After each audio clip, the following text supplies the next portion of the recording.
po ngayon si Pangulong Gloria Arroyo at hanggang doon ay ipinagmamayabang niya ang 8.3% second quarter GNP growth ng Pilipinas, ang pinakamataas in 20 years. Nasa Maynila po ang ating Malacanang correspondent na si Jovi Francisco.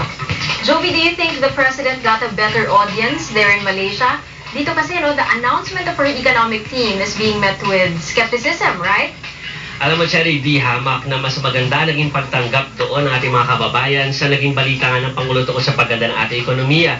Lalo pa at ang kanyang captured audience doon ay itong mga OFWs na nasa Kuala Lumpur. Ibig sabihin, ito yung mga pinasalamatan niya dahil nga sa naging kontribusyon ng mga remittances ng OFW mula dito sa buong mundo para nga makabalik na dito sa ating bansa itong pera na ito at makatulong sa ating ekonomiya. Umaabot na kasi, Cherry, ang remittances ng ating mga kababayan na tatrabaho abroad sa $13 billion.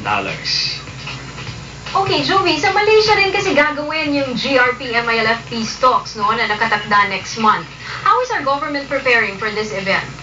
Base sa mga impormasyon na kukuha natin, Cherry, mula sa mga opisyal na kasama ni Pangulong Arroyo sa Kuala Lumpur, ay nagkaroon ng pagkakataon ng Pangulo na kausapin ang Prime Minister na si Abdullah Badawi nga ng Malaysia at naisingit niya doon sa kanilang pag-uusap itong issue ng pagbubukas ng GRP-MILF peace talks na gaganapin nga sa Kuala Lumpur sa susunod na buwan. Pero tandaan natin, Cherry, na isang social gathering ang pinuntahan doon ng Pangulo, kaya wala talaga ito sa agenda at hindi naman handa si Secretary Bunya na sabihin ko anong detalye ng kanilang pag-uusap doon. Basta ang importante daw ay naipahatid na ng ating pamahalaan, ang ating pasasalamat sa Malaysia dahil nga sa pagtulong nito para sa peace process. Cherry. Okay, maraming salamat sa iyo, Jovi. Ang ating pong Malacanang correspondent, si Jovi Francisco.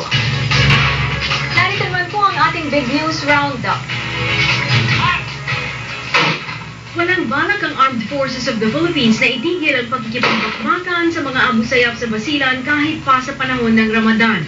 Sabi ng AFP, hindi naman mga sibilyan ang target ng kanilang operasyon, kundi ang mga bandido. Magsisimula po ang Ramadan sa September 12 at magtatapos sa October 11. Close to traffic muna ang bahagi ng Taft Avenue mula Quirino hanggang Vito Cruz sa unang 4 na linggo ng Setyembre. Ito ay para mabigyan ng lugar at maayos na seguridad ang mga law students na kukuha ng bar exam sa De La Salle University ngayong September 2, 9, 16 at 23. Isasara sa traffic ang kalsada mula alas 4 ng umaga hanggang alas 5 ng hapon.